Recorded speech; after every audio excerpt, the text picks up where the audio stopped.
Ini adalah hari ke-43. Hanya ada 3 pemain yang tersisa di lapangan. Di pihak Mike, dia telah mencoba berburu di pegunungan selama berhari-hari. Tapi dia tidak menemukan sesuatu yang hidup selama seminggu. Untuk menghabiskan waktu, dia teringat paku yang dia temukan sebelumnya. Jadi dia pergi ke danau untuk menempahnya. Lalu dia mengeraskannya di dalam periuk. Dalam waktu singkat, dia memiliki bentuk dasar pedang Nepal. Kembali ke perkemahan, Mike menemukan sepotong kecil kayu dan mulai mengasahnya. Dia telah membuat senjata yang tepat untuk dirinya sendiri. Ukuran dan panjangnya sempurna. Tidak ada kemungkinan akan jatuh. Akan memalukan untuk mengikuti kompetisi pedang pengampunan dengan keterampilan seperti itu. Mari kita pergi ke sisi Alan. Hari ini adalah ulang tahunnya yang ke-52.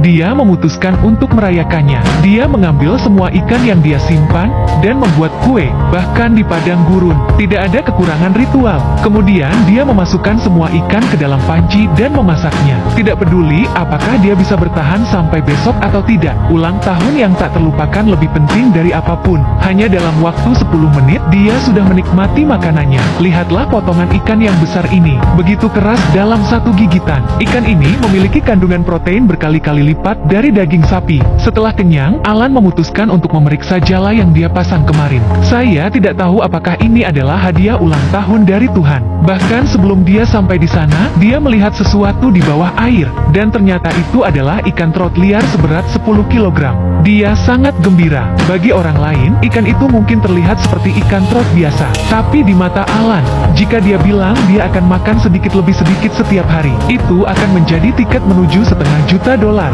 Pada malam hari, Alan membuat keputusan yang berani. Dia menyalakan kembang api dengan meriam beruang. Alan tidak takut mati. Bagaimana jika dia bertemu dengan beruang hitam di masa depan? Pada hari ke-45, Mike tidak punya hal lain yang lebih baik untuk dilakukan selain membuat manusia salju. Mungkin manusia salju ini adalah anak yang telah lama hilang. Jika dia tidak ingin memenuhi harapan anaknya, dia pasti sudah lama menyelesaikan lomba ini. Setelah penyesuaian singkat, Mike memutuskan untuk mengambil busur dan anak panahnya dan pergi berburu. Dia mengikuti jalur hutan selama 2,5 jam. Tapi dia tidak menemukan satu binatang pun. Yang lebih buruk lagi, jari-jari kakinya juga terasa sangat sakit. Demi keselamatannya sendiri, ia kembali ke kamp untuk berbaring dan beristirahat. Ketika dia kembali, dia membuat beberapa perangkap sederhana. Sebuah kemewahan bisa makan tikus. Datanglah ia ke sisi Wyatt. Dia memeriksa jalannya dengan penuh semangat. Dia mendapat ikan bandeng. Tidak ada bandingannya. Cukup potong ikan menjadi beberapa bagian di tepi sungai. Itu cukup untuk 2 hari ke depan. Datanglah ke sisi Alan. Dia melihat tubuhnya yang semakin kurus. Dia tidak ingin dipaksa keluar dari pertunjukan. Jadi dia mengambil perangkat luarnya dan pergi memancing di danau lagi. Ini adalah sebuah keberuntungan yang nyata. Belum sampai 2 menit setelah Alan memasang kail, dia menangkap seekor ikan trout. Dia sangat gembira. Dia membawanya kembali ke perkemahan dan mulai memasaknya. Jika dia bisa bertahan selama 2 atau 3 hari lagi, mungkin 2 kontestan lainnya akan keluar. Datang ke sisi Mike. Tidak ada yang tersisa untuk dimakan. Dia harus menggunakan lumut rusa untuk membuat sup. Apa yang bisa saya katakan tentang rasanya? Tidak ada rasa sama sekali. Sulit untuk ditelan. Tapi itu adalah sumber energi yang baik. Kembali ke perkemahan, Mike mulai merindukan putranya. Dalam setengah bulan terakhir, dia telah membuat selusin mainan untuk anaknya. Ia berharap bisa membuatnya senang saat ia tiba di rumah. Sejauh ini, dia telah kehilangan lebih dari 40 kg. Mengenai apakah dia bisa pulang ke rumah dengan selamat, sulit untuk mengatakannya sampai menit terakhir. Di sisi Wyatt, hari ini dia memeriksa jalannya seperti biasa. Tuhan memberkatinya. Dia mendapat tombak seberat 15 pon. Ini adalah ikan besar kedua yang ditangkap Wyatt di sini. Sekarang, pada titik krusial dalam perlombaan, ini akan menentukan pemenang lomba. Sekarang dia punya makanan di atas meja. Semangat Wyatt sedang tinggi. Wyatt telah menolak untuk membeli kayu bakar selama 10 hari ke depan.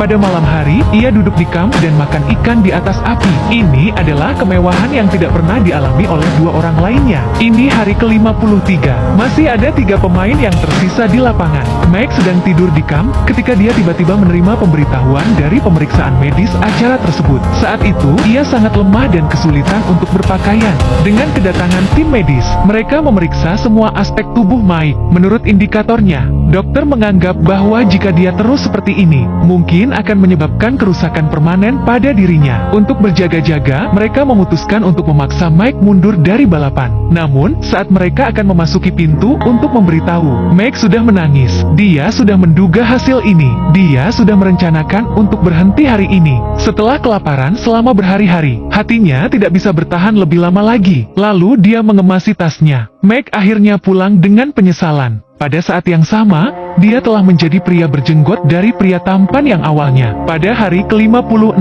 hanya ada 2 pemain yang tersisa di lapangan. Wyatt masih memasak tongkatnya di luar kamp. Lihatlah ikan asap yang gosong dan empuk ini. Ini akan membuat air liur Anda keluar hanya untuk melihatnya di sana. Sekali lagi, saatnya untuk memeriksa jala di pantai. Namun kali ini, suhunya sudah anjlok. Seluruh jaring telah membeku menjadi es. Butuh seluruh tenaga saya untuk mengambil jaring insang. Sepertinya kami harus menunggu sampai danau membeku sebelum bisa melanjutkan memancing. Datanglah ke sisi Allen, tidak ada protein lain yang bisa ditangkap. Dia mengarahkan pandangannya pada memancing di es. Jadi dia pergi ke depan, dan membuat sepasang sepatu salju. Jadi dia membuat sepasang sepatu salju sebelumnya, berharap sepatu itu akan berguna saat salju membeku. Sekarang hari ke-58, seluruh danau tertutup salju dan es. Ikan-ikan di hari sebelumnya telah dimakan. Jadi Wyatt pergi ke atas es untuk melihat apakah dia bisa menangkap ikan trot liar.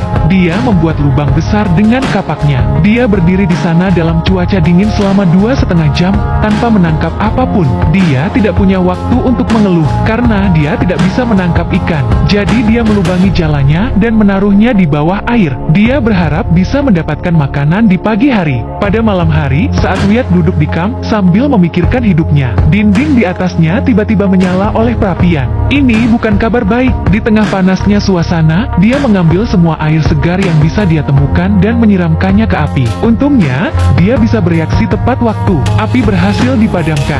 Seandainya gubuk itu terbakar di tengah malam, dia harus menghabiskan waktu untuk membangun tempat berlindung lagi. Dia tidak memiliki energi seperti saat pertama kali tiba. Ini hari ke-59. Saat ini, Alan juga berencana untuk memancing di es. Dia berjalan dengan hati-hati dengan sepatu saljunya ke tengah danau. Pertama, dia membuat lubang besar dengan kapaknya.